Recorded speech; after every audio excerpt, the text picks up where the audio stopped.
Hi everybody and welcome to Heel Heat. My name is George Coles, and on this episode, we're reviewing WWE SummerSlam 2025 Night 2. And if you haven't seen my videos before, I do grade everything on a 1 to 5 scale, 1 being the worst, 5 being the best. Let's start it off. We get our first match for the WWE Women's Championship. Naomi defending against Io Sky and Rhea Ripley. I thought this was really cool. I especially like Naomi's entrance with her father. I think these three women have a good chemistry together. I like the fact that they're giving us some of Rhea's weaknesses and explaining she's never beat Io Sky. She's never won in the SummerSlam. We're starting to see some chinks in the armor. She's not invincible, even though she's mostly invincible. I really enjoyed this match. I thought it was worked very well. I like the ending where Naomi basically steals the win. I'm going to give this one a 4. Naomi picked up the win here. I thought it was really good.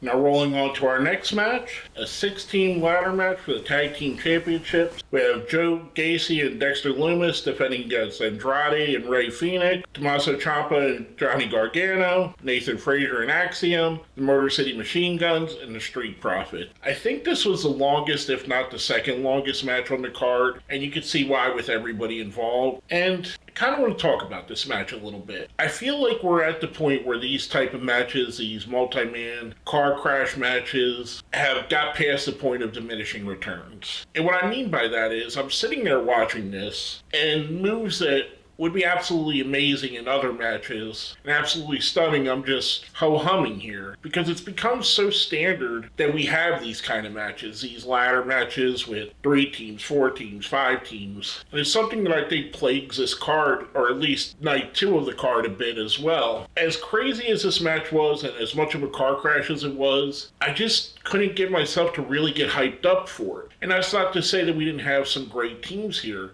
Motor City Machine Guns are one of the great teams of all time. DIY is a really good team. I like the Street Profits. Fraxium's been proven to be one of the best teams in the world right now. Lumis and Gacy have something really good together. Even Andrade and Phoenix, who were just starting together a couple weeks ago, seem to be really clicking. It's just, to me, I feel like this is a little bit too much. Maybe we need to dial back, take some of these matches away from the fans for a little while, stop showing them, make them special again, and maybe they'll feel special again. The Wyatt Six, Lumis and Gacy pick up the win here. I can't say I could give this a great score. I'm giving it a 3. And like I said with that kind of plagues the next match. We have Becky Lynch defending the Women's Intercontinental Championship against Lyra Valkyria, and this was in a no DQ match. And I hate to beat a dead horse, and it's something that I've heard Jim Cornette say when talking about stuff like, say, having 2 Hell in a Cell matches on the same card or multiple of the same style matches. It kind of diminishes the main match. And that's how I feel here. With the main event being a street fight, this being a no DQ match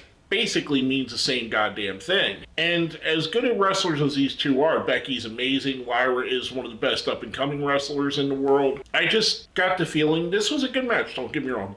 I'm not saying it wasn't. I feel like this was more set to be a main event of a Monday Night Raw than a match on a pay-per-view. I feel like a more standard match might have helped this better. We seen Bayley get involved. There was a tease of her turning heel, but she didn't. Becky did retain here, which means Lyra can't challenge for the IC Championship anymore. I thought this was good. Can't give it much more than good. I'm giving it a 3. Next up, we have a cage match with Solo Sikoa and Jacob Fatu. I kind of figured this would start the show because of it being a cage, but it didn't. They let you have that long break while they brought the cage down. This is interesting because it's 2 wrestlers that I really like. I think Solo Sikoa, diving into the comedy side, has really opened up his character and made himself much more compelling, and Jacob Fatu is just Jacob Fatu. He's easily going to be one of the main event wrestlers in the next 2-3 years, and for a very long time. I kind of feel like this was a little bit too much of the same kind of wrestler wrestling against each other in the match, where they wrestle a similar style. They're both very high impact wrestlers and very much use a lot of the same moves, to be honest. I like this. I think the ending was a little bit on the weak side with Talatonga Hikuleo getting involved. I'm going to give this one a 3 again. Again, I'm feeling kind of like I did on night 1, but even more so on night 2. I'm feeling a bit underwhelmed in the middle card here. Now, our next match we have for the Intercontinental Championship, Dominic Mysterio defending against AJ Styles. AJ went on a full homage to Eddie Guerrero. He came out in an old, looked like a 57 or 56 Chevy with his son, and his son, I don't know if he normally dyes his hair blonde or he did it as like a callback to Dom. It's been 20 years since the custody on a pole match, so there's homages to that. Even Styles even wore some Eddie Guerrero inspired gear with his shirt and his trunks that he was, or tights that he was wearing. I really like this match. Other than the beginning match and the main event, which we'll talk about here in a moment, this was my third favorite match of the card. I really think that Dominic Mysterio has fully gotten pro wrestling, and to me, he's an absolute star. Like I said with Jacob Fatu, him, Braun Breaker, Jacob Fatu, the future is very bright for these three. They're going to be the three guys that you're going to see in multiple main events at WrestleMania over the next decade. I really enjoyed this match. Dom does pick up the win here. I'm going to give this one a 4. I thought it was really good. Now we're going to get to our main event, the street fight with Cody Rhodes going up against John Cena, the Universal Champion. We had a weird maybe face turn on SmackDown, which left it up in the air. Is it a real face turn? Is he just trying to bait Cody Rhodes into thinking it is? And from what we've seen here, it looked like the old-fashioned face Cena. Now, this being a street fight, both men fought dirty. Both men used weapons. They used a table. They used the turnbuckle, which was pulled off by Cody Rhodes. The steps were used. It was a very interesting match, and I really enjoyed this match. I said this a couple months ago when talking about another WWE main event where they're kind of booking their main event matches to feel like Attitude Era main event matches. And what I mean by this is you could have substituted The Rock and Mankind, The Rock and Undertaker, Austin and Mankind, any of that combination, and you would have seen a match just like this 30 years ago in the Attitude Era. With the hoo-ha, with the weapons, with the craziness. It called me crazy, but I rather enjoy this. I enjoyed this main event. This was by far my favorite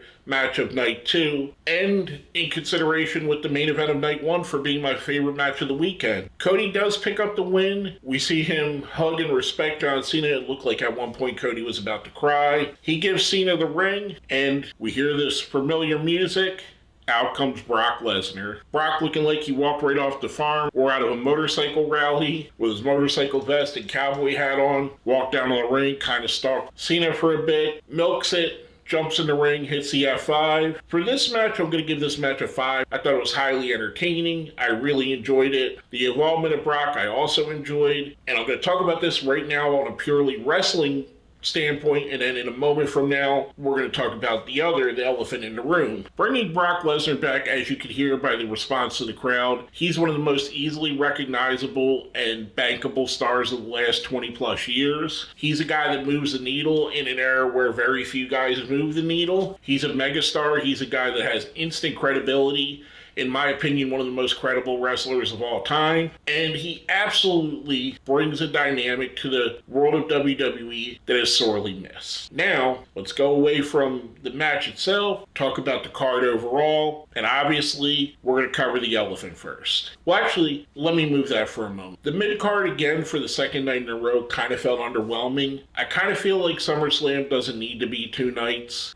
Save that for the specialness of WrestleMania, because a lot of these matches didn't feel special, and if we could have trimmed it in half and got rid of half of these matches, I think we would have had a better, more cohesive card. Overall, I'm going to give the card a 4. I thought it was really good. The main event really saved it. I mean, if it was on the main event alone, I would have gave it a 5, but with all that kind of doldrum in the middle of the card, got to knock it down a bit. Now, with that out of the way, let's talk about the elephant, the beast incarnate, and what it means outside of wrestling. Now, if you're watching this video, I'm going to assume you know what's happened and how he's been implicated with Vince McMahon and the Janelle Grant lawsuits, and you've heard the stories and you've heard his part of it, so I'm not going to go over that. My thing is this: there's a couple ways to look at this. And I'm going to tell you exactly how I feel. This doesn't mean that you should feel this way. If you feel different, you have every right to feel different. You have every right to feel the way you do, especially with a topic like this. This is the kind of topic that everybody reacts to just a bit differently.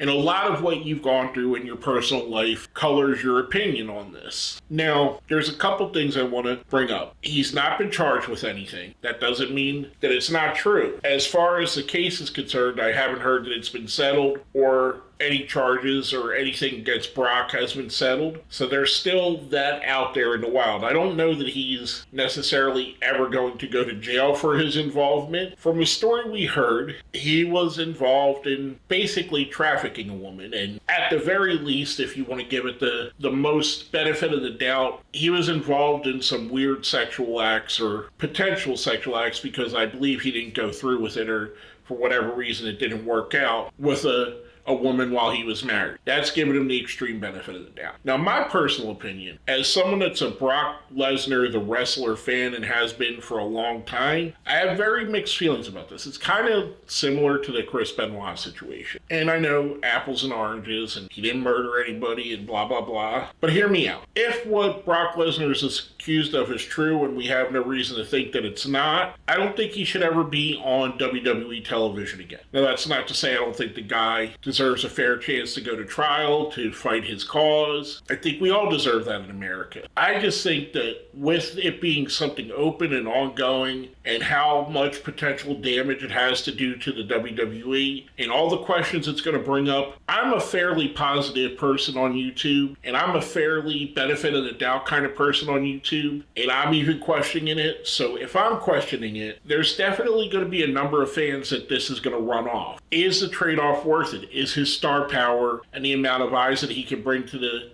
table worth the trade-off of losing maybe some of your most dedicated fans and maybe some of your most dedicated women fans? I don't know.